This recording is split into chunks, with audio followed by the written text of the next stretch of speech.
반갑습니다. 2021학년도 1학기 현대인과 기독교 제1강 강의를 시작합니다. 현대인과 기독교를 열며 이것이 우리가 오늘 함께 공부할 내용입니다. 칸트는 사페레아우테 이렇게 얘기를 했습니다. 이것은 감히 생각하라 이런 뜻인데, 이것은 진리에 대한 두려움을 떨치고 내 자신의 지성을 과감하게 사용할 수 있는 용기를 가지라, 이런 의미가 있습니다. 자, 아버지의 교훈을 떠나지 말라. 용기를 내어 너 자신의 지성을 사용하라. 유산과 전통을 소중하게 여겨라. 이런 의미가 되는 것이죠. 그러면 오늘 우리가 이 대학 생활과 앞으로 사회 생활에 어떠한 의미를 가질 것인가, 이것을 우리 학우들이 생각을 해야 될 것입니다. 우리가 살고 있는 이 시대, 이 새로운 시대, 뉴 밀레니엄 시대를 우리가 살고 있는데, 이것은 과거와 단절된 시대를 사는 것이 아닙니다. 현대인들은 고대인과 중세 그리고 현대에 이르는 긴 시간의 연속선상에 있다는 것을 우리가 기억을 해야 됩니다. 그러므로 오늘 우리는 오랜 역사를 통해서 축적된 그러한 혜택을 누리며 살고 있는 것입니다. 17세기 프랑스에 신구 논쟁이 있었습니다. 이 신구 논쟁은 고대 문학과 현대 문학의 비교로 시작되는데, 이 현대 문학이 고전 문학보다 뛰어난가 하는 논쟁이었습니다. 많은 논쟁이 있었는데 현대가 고대보다 뛰어나지만 현대인들이 더 위대하다고는 볼 수 없다, 이런 것이죠. 그 이유가 뭐냐? 현대가 고대의 전통이라는 거인의 어깨 위에 있다는 것이죠. 그러므로 고대가 없다면 현대가 없는 것입니다. 그래서 역사는 과거에 이렇게 경험되어졌던 것들을 통해서 오늘 현재를 바꾸는 것이죠. 개혁해 나가는 것입니다. 그래서 우리는 역사를 통해서 배우게 되죠. 단재 신채호 선생님은 역사에 대해서 역사를 잊은 민족에게는 미래가 없다. 역사를 잊은 민족에게 미래가 없다. 이렇게 얘기를 했습니다. 일제의 침략을 당한 조국의 현실 속에서 민족을 일깨운 말이죠. 그래서 오늘 우리는 이 역사의 시간 선상 속에 있고, 그래서 우리가 과거를 통해서 우리가 배우고, 그래서 오늘 현재를 개혁해서 새로운 미래를 개척해 나가는 것, 이것이 오늘 우리가 역사를 통해서 배우는 것이죠. 자, 고대인들에게 있어서 종교는 운명을 이끌어가고 결정하는 삶 자체가 종교이지요. 그래서 그들의 일상의 삶 속에 이 종교가 들어와 있어요. 그래서 모든 그 종교 의식 또는 인간의 생사화복, 이것들이 다 이렇게 연결이 되어 있습니다. 그래서 우리는 신화 속에서 고대 사회와 종교와의 관계를 엿볼 수가 있는데, 고대 사회에서 왕은 제사장이고 신의 대리자 또는 신으로 이렇게 승격화됐지요. 그래서 로마나 또는 중국이나 여러 나라들을 보면 황제는 곧 신의 대리자, 그 신, 이렇게 섬겼습니다. 그래서 황제 숭배 사상들이 팽배해 있었죠. 우리 가까이 우리 이웃인 일본만 해도 일왕은 태양의 아들 이렇게 해서 신으로 이렇게 숭배되던 때가 있었던 것을 우리는 기억을 해야 됩니다. 그래서 고대인들은 신화를 통해서 자신들의 운명이 신들의 손에 달려 있다, 이렇게 생각을 했고, 그들은 신분의 차이를 신이 결정해 준다, 이렇게 믿어서 운명으로 받아들였습니다. 그것을 오늘날 그대로 드리고 있는 사람들이 인도지요. 인도의 카스트 제도는 이 네 계급이 딱 구성되어서 이것은 바꿀 수가 없어요. 그래서 그들은 숙명으로 이렇게 받아들이죠. 그래서 왕에게 도전한다는 것은 신에게 저항하는 것으로 그것은 있을 수가 없는 일로 받아들여졌습니다. 그래서 고대 공동체의 왕은 신으로 이렇게 간주되어서 영생 불사를 이렇게 추구했던 것들. 그래서 오늘 우리는 이집트의 피라미드나 이런 것을 통해서 우리가 이런 것도 유추해 볼 수가 있죠. 그래서 왕의 무덤이 신전과 같이 거대하고 웅장하게 지어졌던 것을 우리가 볼 수가 있습니다.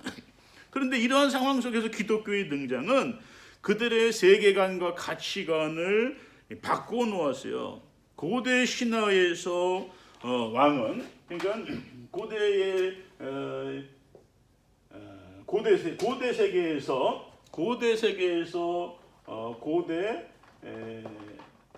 세계에서 왕은 곧 신이죠. 신. 그래서 신으로. 그래서 여기에 이제 사람들 이는 노예입니다. 노역자로 취급을 당했지요.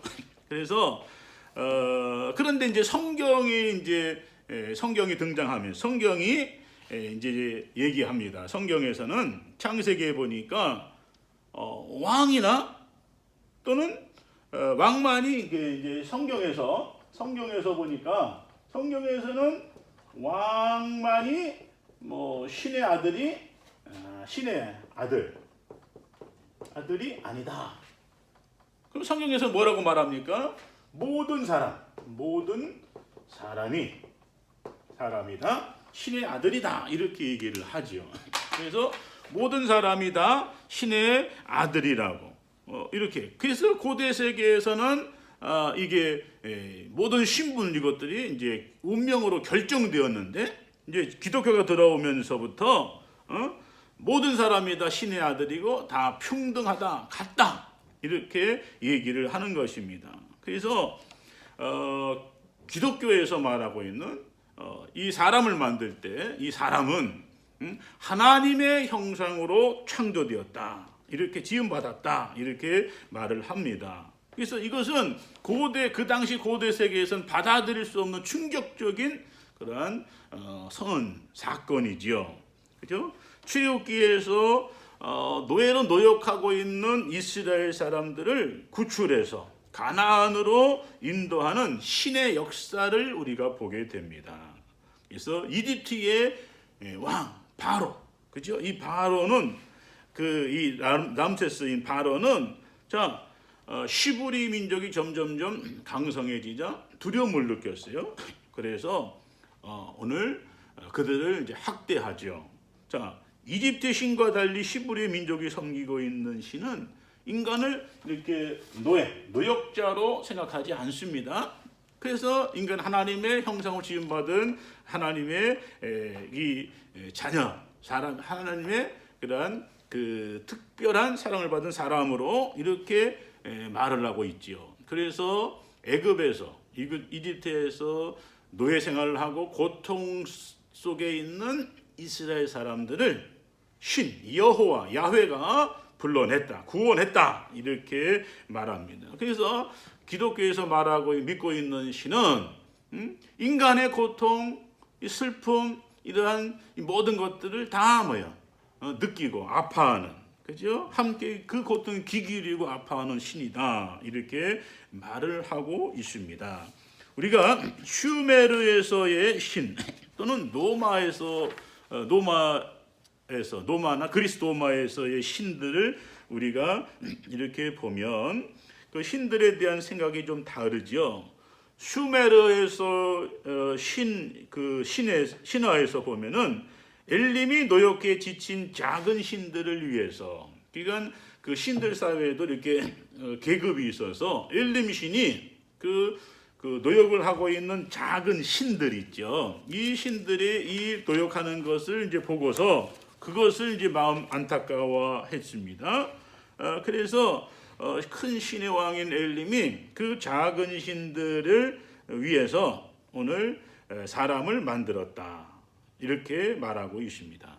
그래서 이 슈메르 신화에서는 인간을 만든 이유는 그 작은 신들이 하는 노역을 대신해서 만든 거예요. 이것을 우리는 기억을 해야 됩니다. 그래서 이렇게 이제 노역자로 삼았는데 시브리의 그 신은 시브리의 신은 사람을 노역에서 해방했을 뿐만 아니라 오늘 일주일 중에 하루를 노역을 시키는 것이 아니라 휴식을 줬잖아요. 그죠? 그래서 안식을 주는 이런 신, 그래서 야훼. 그래서 성경의 야훼 하나님 또는 고대 세계의 이 신은 사람을 생각하는 것이 전혀 다르지요. 그래서 고대에서의 신들은 그러니까 이방의 신들은 인간을 노예로 이렇게 일하는 사람 취급하지만 오늘 성경에서 말하고 있는, 기독교에서 말하고 있는 신은 야훼는 이 인간들을 하나님 형상으로 만든 그죠? 이렇게 만들었고 그다음에 그들에게 이러한 권위를 주었고 그들을 위해서 쉬게 하셨다 하는 것을 우리는 기억을 해야 됩니다. 천지창조에 보면 1일부터 6일까지는 사람이 살아갈 수 있는 모든 환경을 만들어요. 빛이 있으라부터 해서 쭉 환경을 만들고 나서 6일 마지막 창조의 하이라이트로 사람을 만들죠. 사람 아담을 만들고 오늘 그 만든 후에 휴식하죠. 그죠? 그래서 안식하셨다. 이렇게 얘기합니다. 그래서 사람은 이 안식한 후에 그리고 안식한 후에 다시 1일 지금 말하면 월요일이죠. 이 월요일부터 토요일까지 일하는 거예요. 이것이 다르죠. 그렇죠? 이것을 우리는 기억을 해야 됩니다. 그러면 로마 시대에서의 그 신들에 대한 생각 또는 인간에 대한 생각은 어떠했는가 하는 것을 우리가 기억을 한번 살펴보고자 합니다.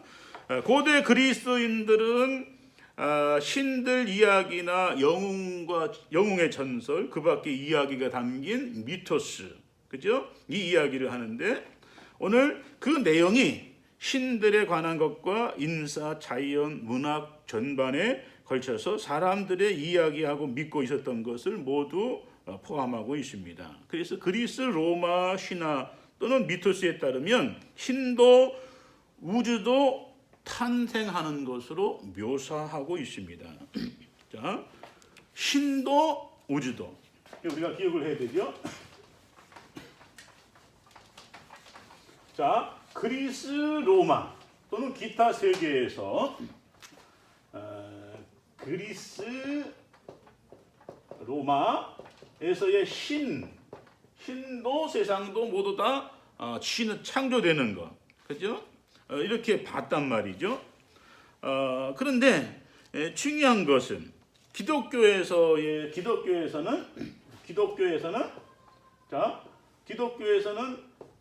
이 신이 창조되는 게 아니잖아요.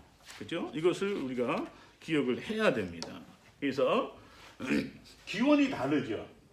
기독교에서 말하고 있는 신, 야훼는 하나님이죠. 하나님은 스스로 계시는 자. 나는 스스로 있는 자라고 얘기하는데 그리스 로마나 기타 신들은 이 신도 창조된 신으로 나와 있습니다. 그죠? 그래서 탄생한다는 거. 그래서 우연히 탄생하는 거죠. 탄생하는 것으로 이렇게 말씀하고 있는 것을 오늘 우리는 볼 수가 있습니다. 그래서 오늘 로마 신에서 보면은 가이아 대지신이 우라노스 이 하늘의 신과의 이제 결합이죠. 그래서 이렇게 가이아가 우라노스를 낳았는데 양성생식이죠. 그래서 여기서 신과 인간이 탄생을 하게 되고 오늘 이 가이아와 우라노스를 통해서 크로노스가 이제 나오죠. 크로노스 신이 나오죠. 그래서 대지와 하늘의 만남으로 인해서 오늘 여섯 남신과 여섯 여신. 그래서 이 크로노스 티탄족이 나옵니다. 그래서 가이아와 우라노스를 통해서 이 크로노스가 나오고 이 크로노스의 이제 신들은 티탄족으로 되는 것이죠. 이 크로노스가 또 레아와 결혼을 해서 헤라를 포함한 세 여신과 세 남신, 그래서 하데스, 포세이돈, 제우스 이 남신을 낳게 되는 것이죠. 자, 그렇게 해서 이제 우리가 여기에서 보면 이 우라노스 하늘신과 크로노스 이 티탄족이 이제 전쟁을 벌여요. 그래서 크로노스가 우라노스의 남군을 이제 제거하면서 이 살조각과 이런 것이 이제 바다에 떨어지게 되고, 그래서 그때 거품이 나서 여기서 아프로디테, 이 사랑의 여신이 탄생했다 이렇게 얘기를 합니다.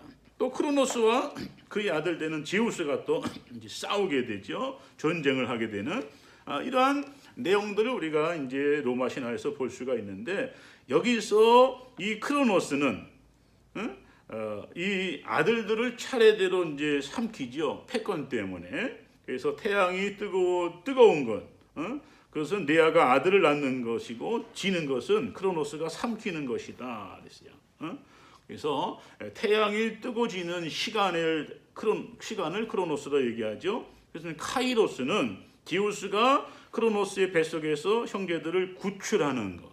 그래서 역사의 변화를 일으키는 질적인 시간을 얘기할 때에 카이로스. 그래서 크로노스와 카이로스 이것이 이제 이렇게 시간이 이제 구분되는 것을 우리가 보게 됩니다. 자, 그러면 우리가 기억을 해야 되는 것, 이러한 신간을 가지고 있는 고대 세계의 변화를 일으킨 것이 바로 이제 기독교입니다. 그래서 여기서는 이렇게 봅니다. 자, 로마를 중심한 고대 세계의 신관, 여기 또 인간관이죠. 이것과 기독교의 신관, 이것이 이제 충돌하죠. 충돌. 저는 이것이 이 그리스 로마의 문명과 그다음에 기독교 히브리 민족의 문명과의 충돌로 봐요. 그래서 이 두 문명이 이제 충돌하죠. 자, 그럼 우리가 기억을 해야 되는 거. 자, 로마나 고대 세계의 신관은 범신론이에요. 범신론. 신들이 많아요. 범신론. 근데 기독교의 신관은 유일신 사상이에요. 그래서 기독교와 이제 로마나 이제 이 기타 종교와의 차이점이 뭐냐? 유일신 대 다신, 그죠? 이런 범신론의 이런 차이죠. 그러면 이런 고대 로마나 이런 고대 세계에서 이런 신들은 인간을 괴롭히고 그 다음에 인간에게 제물을 요구하는데, 기독교에서 말하고 있는 유일신 하나님 야훼는 인간을 사랑하고 희생하죠.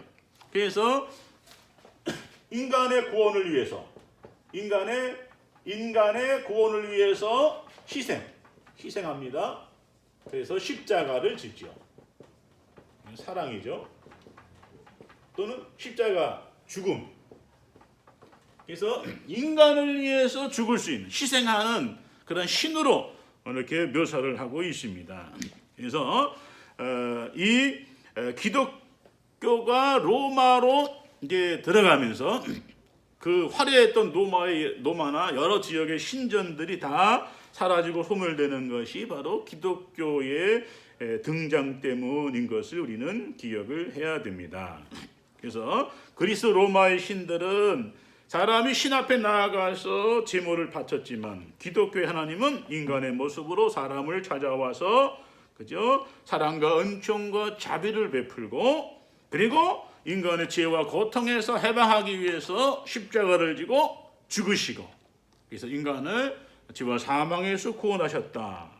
그래서 이 두 문명의 이 충돌을 바로 기독교의 승리로, 그래서 로마가 세상을 정복했지만 기독교는 평화로, 그죠? 로마는 힘으로 정복했지만 기독교는 평화로, 그죠? 십자가로 승리했던 것을 우리가 기억을 해야 됩니다. 그래서 이 두 문명의 충돌은 기독교의 승리로 끝이 나게 되지요. 그래서 유대교에서 이제 의해서 고대 근동의 종교 문화가 쇠퇴한 것처럼 기독교 영향으로 오늘 그리스 로마의 신화의 역할이 이제 종교가 아닌 하나의 문학으로 전락하게 되고 기독교가 오늘 이제 자리를 차지하게 되는 것을 우리가 보게 됩니다. 그래서 기독교가 로마를 점령함으로 이제 중세가 시작이 되고 로마 카톨릭에 의해서 유럽이 지배되는, 그죠? 그러한 종교로 가게 되는 거죠. 이때부터 이제 기독교가 이제 타락의 길을 걷게 되는 것을 우리가 볼 수가 있습니다. 그러면 근대와 종교 개혁을 우리가 보면 중세는 기독교 전성기고 신정 국가였어요. 그래서 중세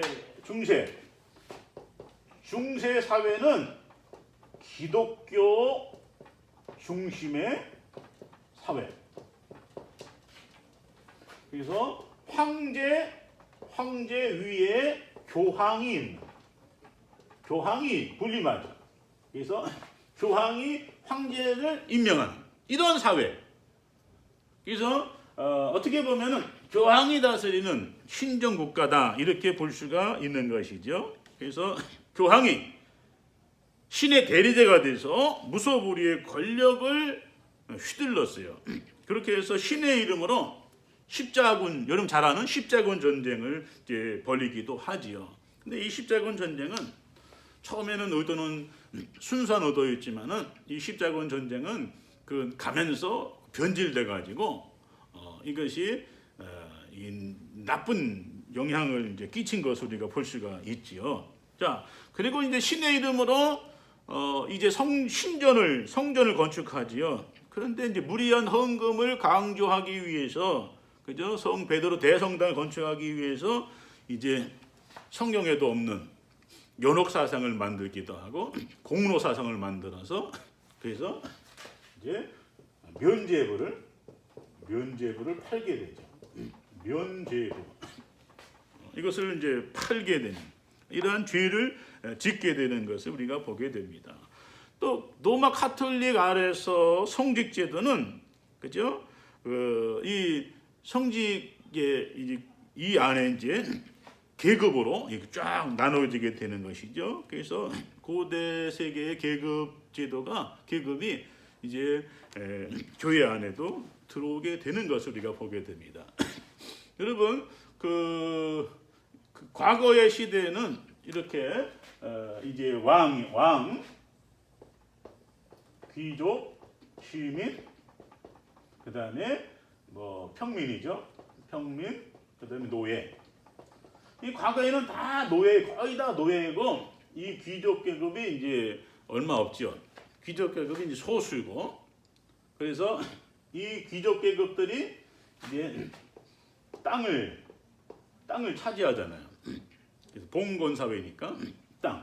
그래서 전쟁을 통해서 노예를 잡아와서 이 땅을 이제 농사를 짓게 하고 하는 이런 전통적인 이제 이게 고대 세계의 사회입니다. 근데 14세기, 15세기, 16세기 이제 이렇게 들어오면서 이제 이것이 상황이 바뀌죠.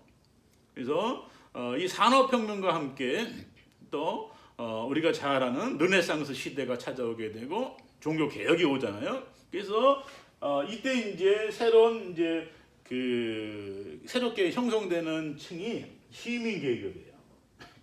이 사람들은 거의 평민이죠. 시민 계급. 근데 신분 상승이 이제 여기는 갈 수가 없어요. 그러면 갈 수 있는 방법이 뭐냐? 이게 이제 제가 아까 말씀드린 대로 이제 십자군 전쟁을 치렀다 그랬죠. 할 수 있는 것이 뭐냐? 신분을 이제 이렇게 상승할 수 있는 신분 상승할 수 있는 것이 뭐냐? 이 왕은 다른 거죠. 그것은 십자군 전쟁에 참여해서 큰 공로를 얻으면 노예도 시민이 될 수 있어요. 그죠? 노예에서 탈출할 수 있어요. 근데 시민이 또 새로운 계급으로 올라가려면은 뭔가가 있어야 되는. 그래서 이렇게 신분을 상승할 수 있는 기회가 뭐냐? 그것이 이제 십자군 전쟁이에요. 또 한 가지는 뭐냐? 또 한 가지는 이 시민 계급이 이제 돈을 이제 벌잖아요. 돈을 벌게 되니 돈이 있게 되니까 오늘 이들이 이제 공부를 대학을 가서 공부를 하게 되고 이렇게 하면서 하나의 독자적인 세력을 형성해 나가는데 자 이건 짬뽕할 수 없으니까 하나가 뭐냐면은 교황제라고 만들었죠. 그래서 신부가 되는 거죠. 신부. 즉 사제가 되면 평민이 사제가 되면 귀족들과 이렇게 관계하잖아요. 그리고 그 당시에는 교황이 황제 위에 군림하기 때문에 그러면 추기경이라든지 사제들은 당연히 계급이 높아지죠. 그렇게 됨으로 인해서 많은 사람이 이제 고대 중세 시대에는 많은 사람이 다 신부가 됐어요. 그래서 수도원으로 계속 들어가는 거예요. 수도원이 많았잖아요. 그 수도원에 사람들이 이제 들어가게 되고 가서 신부가 되는 이러한 그래서 신분을 상승하게 되는 것 중에 하나가 이렇게 수도원에 들어가 사제가 되는 방법이 있었죠. 그래서 뭐 군대를 간다든지 아니면 사제가 돼서 신분을 상승하게 되는 이러한 이제 일들이 일어났죠. 그리고 이제 중요한 것은 이제 이 인문주의 르네상스 운동이 일어나고 종교 개혁이 일어나고 대학이 생기고 그래서 시민들이 이제 대학을 가게 되고 하는 이런 일이 벌어지는 거죠. 또 시민이 신분 상승할 수 있는 것이 뭐예요? 이제 이런 땅을 갖고 봉투를 갖고 있었던 이러한 시대가 산업혁명이 되면서 이제 이런 새로운 이제 시대로 이제 바뀌잖아요. 그렇게 됨으로 인해서 특정한 기술을 갖고 있는 사람들이 이제 이 돈을 벌게 되고 그러면 사람이 살아가는데 땅만 갖고 있으면 살 수가 없잖아요. 그러면 돈이 있어야 되니까. 그래서 이 새로운 이제 화폐가 개혁되고 땅을 갖고 있는 사람보다는 돈을 갖고 있는 사람이 더 유세를 이제 힘을 갖게 되는 거죠. 새로운 시민 계급이 되는데 자, 이 사람이 귀족으로 갈 수 있는 방법은 뭐예요? 결혼하는 거예요. 그러면은 신분이 단단히 이렇게 상승이 되는 거죠. 그래서 고대 중세 사회에서는 이렇게 신분이 상승할 수 있는 기회들이 이런 것들이 있었다. 그래서 이제 중세가 되고 중세에서 근세가 되면서 오늘 이러한 새로운 계급, 시민 계급이 이제 형성이 되고 이 시민 계급이 이 유럽 사회를 이제 주도하게 되는 것이죠. 그래서 그들이 유럽 사회에 이렇게 적극적으로 동참할 수 있는 것은 그것은 뭔가가 있죠. 대학이라고 하는 것이 생겨났었고 그리고 나서 그 대학에서 공부할 때 이제 필요한 것이 여러 가지 이제 책들이잖아요. 그럼 이 책들을 이제 많이 대량으로 생산할 수 있는 이제 기술들 이것이 개발되는 거죠. 그래서 구텐베르그가 인쇄술을 발견하고 그래서 종이가 이제 동양에서 종이가 이렇게 들어오면서 인쇄술과 종이가 이제 결합되고 그래서 책이 대량으로 이제 찍어낼 수 있죠. 그래서 그 대량으로 찍어낼 수 있는 것이 바로 소비처가 있어야 하잖아요. 그것이 대학이었대요. 그리고 이 대학을 운영하고 했었던 그룹이 그분들이 누구냐? 그분들이 바로 종교 개혁을 이루었던 그죠? 그런 사제들입니다. 신부. 그죠? 사제들이죠. 그렇게 해서 이런 새로운 이제 학문과 새로운 문화와 이런 것들이 들어옴으로 인해서 오늘 중세가 이제 바뀌게 되는 것이죠. 그때 종교 개혁자 여러분 잘 아는 루터가 바벨로니아 포로 이야기에서 교황의 성직 제도를 이제 만들어서 사람들이 노예로 만들었다 이렇게 비판을 하게 되고 루터는 성직자만이 신 앞에 설 수 있는 것이 아니라 만인이 그죠? 신 앞에 설 수 있다. 그래서 루터가 만인 제사장 이것을 이제 선포하게 되는 것이죠. 그래서 오직 사제만이 신 앞에 설 수 있고 교황만이 성경을 바로 해석할 수 있다 하는 이것에 도전을 했습니다. 기독교인 모두가 다 평등하고 누구나 다 성경을 볼 수 있고 읽을 수 있고 해석할 수 있다. 그래서 이제 그 성경이 그 특별한 계층, 그죠? 사제만이 성경을 볼 수 있고 성경 연구할 수 있는 그 사제가 있었는데 그것은 라틴어로 되어 있으니까 일반인은 모르잖아요. 그래서 루터가 종교 개혁을 일으키면서 가장 먼저 한 일이 독일어로 성경을 번역한 거예요. 그러면 성경 글을 아는 모든 사람들은 다 성경을 볼 수 있게 되는 것이죠. 그래서 이 성경이 독일어로 번역되는 동시에 오늘 이 성경이 사제의 손에서 평신도의 손으로 옮겨졌고 또 사람이 글을 읽음으로 인해서 이 사상이 이제 생각을 하게 되고 깨게 되는 것이죠. 그렇게 되므로 오늘 독일의 문학이 발전하게 되고 역사가 발전하게 되고 오늘 이러한 새로운 혁명들 이런 것들이 이제 일어나게 되는 것이죠. 그리고 루터는 이성을 강조하지 않고 누구나 성경을 읽을 수 있지만 인간의 이성으로 하는 것이 아니고 하나님의 영의 도움으로 가능하다 이렇게 선언을 하게 됩니다. 그래서 루터와 칼빈은 성령의 도움 없는 자기 주관적인 이성은 신을 알 수 없다 이렇게 경고하고 있습니다. 그런데 이어서 나온 이제 르네상스에 나온 이제 근대 사회는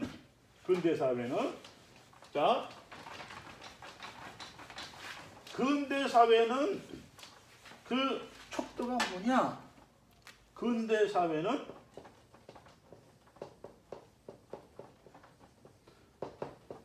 이성입니다. 이성이 척도가 되죠. 이성의 시대. 가치 판단의 기준이 이성이에요.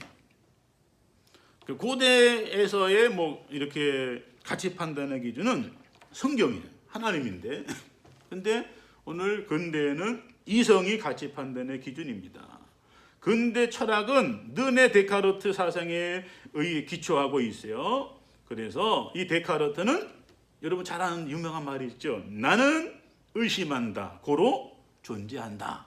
이러한 철학적인 명제를 가지고 있잖아요. 자, 또 칸트는 계몽이란 무엇인가? 여기에서 순수 이성 비판에서 이성이 알 수 있는 것은 감각기관을 통해 들어오는 정보가 있어야 가능하다 하는 사실을 알려주면서 이 세상에는 우리가 보지 못하지만 존재하는 것이 너무 많고 우리 냄새에 맡지 못하지만 냄새를 지닌 것들이 무수히 많다 얘기를 하고 있습니다. 그래서 인간의 이제 자율성을 강조하고 있는데 이 자율성의 판단의 기초가 뭐냐? 그것은 자기 자신, 자아입니다. 자아. 그죠? 그래서 자아는 생각하는 존재를 말하고 있고 그 중심에 이성이 있다.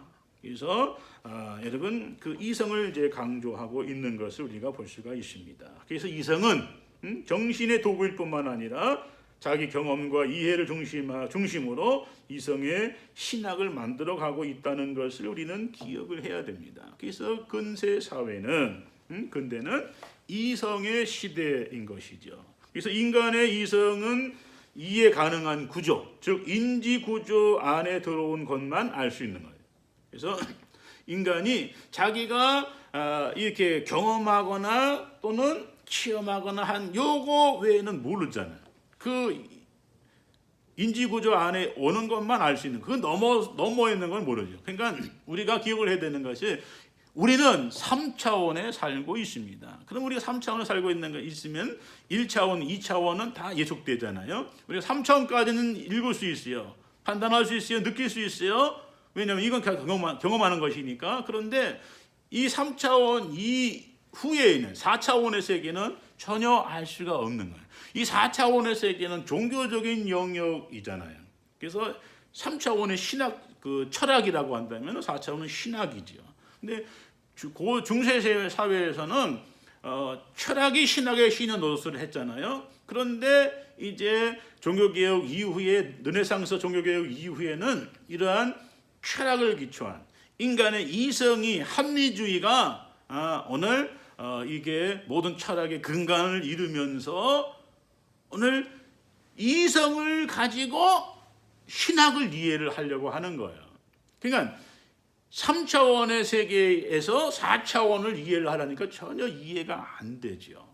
우리가 경험하지 못한, 알지 못한 어떻게 알 수가 있습니까? 모르지요. 그래서 루터도 얘기했잖아요. 루터도 칼빈도 하나님의 영, 성령이 아니고서는 이것을 알 수 없다고 그랬어요. 그러면 우리가 이 땅에서 이 삶을 살아가면서 우리가 이성이 이제 작동하는 요 안에서만 우리가 이해할 수 있는 거죠. 그래서 칸트는 우리가 무엇을 알려고 할 때에 감각의 범주와 이해의 범주가 필요하다. 감각과 이해의 범주가 필요하다. 이렇게 말을 합니다. 과학자들은 매일같이 이해의 범주 안에 들어오지 않는 혼돈을 경험하잖아요. 그래서 카오스라고 하는 말은 이해 범주 안에 들어오지 않고 일정한 원리로 설명할 수 없는 사물들의 현상을 일컫는 말입니다. 그래서 우리 지식의 한계를 우리가 인정을 해야 됩니다.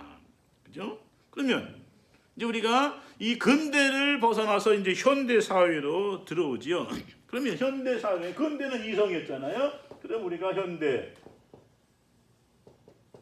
19, 20세기잖아요. 이때는 과학이 그죠? 우선 시대는 이런 시대에 들어와 있습니다. 그래서 과학 세계지요. 그래서 무신론을 주장하는 과학자들은 종교나 철학의 시대가 끝났다. 종교와 철학의 시대가 끝났다. 이렇게 이러면 이성 시대도 이제 철학의 시대 아니에요. 중세 시대는 종교의 시대잖아요. 그래서 종교와 철학의 시대가 끝났다. 이 중세는 사회는 종교의 시대, 그죠? 종교가 모든 것의 가치 판단의 기준이 되는 시대. 그리고 근대는 이성의 시대, 현대는 과학의 시대 이렇게 얘기하잖아요. 그래서 그 현대의 무신론자들은 과학자들은 종교나 철학의 시대가 끝났다. 과학이 이성의 신화를 물리치고 새로운 신화를 만들어간다. 상상 속에 있던 것들을 세상의 과학이 만들어간다는 얘기죠. 그래서 여러분 과학 시대의 무신론자들이 있습니다. 그래서 이 과학 시대의 무신론자 대표적인 사람이 이제 도킨스죠. 도킨스. 여러분 교재에 있는 도킨스. 그래서 21세기 진화론자인 리차드 도킨스가 이제 여기 대표적인 인물로 이렇게 볼 수가 있습니다. 그죠? 또 여러분 잘 아는 스티븐 호킹. 그죠? 그래서 과학이 모든 것을 결정한다. 이렇게 얘기를 했습니다. 호킹의 말에 의하면 저는 모든 것이 이미 결정되었고 되돌릴 수 없다는 신념을 가진 사람도 길을 건너기 전에 좌우를 살피는 것을 보았습니다. 만약 좌우를 잘 살피지 않는다면 죽게 되고 그러면 자신의 주장이 옳다는 것을 증명할 길이 없게 될 테니까요. 결론적으로 나의 강의를 요약한다면 모든 것은 이미 결정된 것인가에 대한 것이었습니다. 그리고 그 대답은 그렇다는 것입니다. 그러나 모든 것이 결정된 것이 아니라고 말하는 것이 오히려 나을 수도 있을 것입니다. 왜냐하면 우리는 무엇이 결정되었는지 결코 알 수 없기 때문입니다. 이것이 내가 말하고자 하는 전부입니다. 또 무신론자인 리차드 도킨스도 유전자 프로그램에 의해 움직이는 기계에 불과하다 이렇게 얘기를 합니다. 그것은 인간에게는 자유의지가 없고 유전자 조작에 의해 움직이는 로봇에 불과하다는 말이지요. 그러나 도킨스도 다른 모든 동물들은 유전자 조작에 반응하는 로봇에 불과하지만 인간은 다르다 이렇게 얘기를 하고 있습니다. 자, 분명한 그 의식은 인간의 생명에서 연역해낼 수 있는 이런 것 여러분 우리가 생각을 한번 곰곰이 한번 생각을 해보세요. 우리가 이 삶을 살아가면서 과학이 모든 것을 다 밝혀주지 않습니다. 과학은 이 의심에서부터 시작하잖아요. 그렇게 해서 이제 증명해 가는 거잖아요. 그래서 우리가 과학이 우리 3차원에 있는 이 세계에 있는 모든 것들은 다 우리가 이제 증명하고 말하고 할 수는 있지만 그 무의식에 있는 이런 것들은 우리가 설명할 수가 없습니다. 21세기 과학이나 물리학도 생명이나 의식의 출현에 관해서는 말할 수가 없는 것이죠. 최근 도킨스가 우리는 생명의 첫 단계에 어땠는지에 관해 아무런 증거도 없다 고백하면서 자연 선택은 생명에 의해 시작되었다고 말을 하고 있습니다. 신 하나의 개체가 될 수 없습니다. 과학자들이 신을 하나의 실존적인 개체로 보고 무신론을 주장하는 것은 이치에 맞지 않죠. 신은 존재로서 모든 존재자들의 근원이 될 수도 있어도 하나의 개체로서 존재할 수 없습니다. 다시 말하면 화성의 주변을 도는 차주전자와 같은 눈에 보이는 사물과 같은 존재가 아니라고 하는 것이죠. 자, 기독교에서 말하고 있는 신은 초월적이며 영적이라고 하는 것이죠. 초월적인 존재, 영적인 존재. 자, 현대 무신론적 과학자들은 신에 대해 잘못 이해하고 있습니다. 신을 차주전자에 비교하고 있다는 것 자체가 잘못된 것이죠.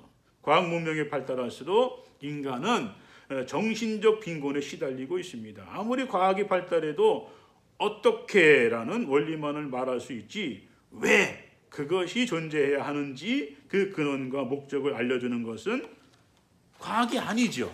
그 영역은 바로 종교의 영역입니다. 그래서 종교만이 그것을 이제 알게 한다는 것을 우리가 기억을 해야 될 것입니다.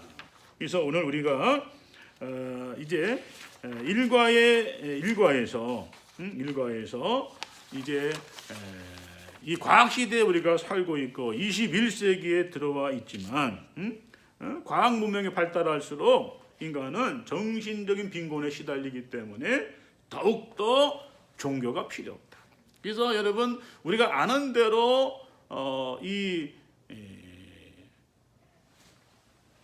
그 공산주의에서 종교는 무익하다, 종교는 필요 없다 얘기를 했어요. 그리고 오늘 이 현대 이 과학자들도 종교의 무용론을 얘기하지만 이러한 발달된 과학 시대에 가장 필요한 것이 또 뭐예요? 종교입니다. 그렇죠? 그래서 오늘 우리는 이러한 그 종교가 필요 없다라고 말하고 있는 이 시대에 오늘 이 기독교가 이 시대에 어떻게 이 시대를 살고 있는 사람들에게 어떻게 다가가야 될 것인가 하는 것들을 우리가 종교가 꼭 필요한 것인가를 우리가 생각해 보는 것입니다. 여러분들이 코로나 팬데믹 현상 속에서 우리가 지금 대면하지 못한 비대면 수업을 하고 있는데요.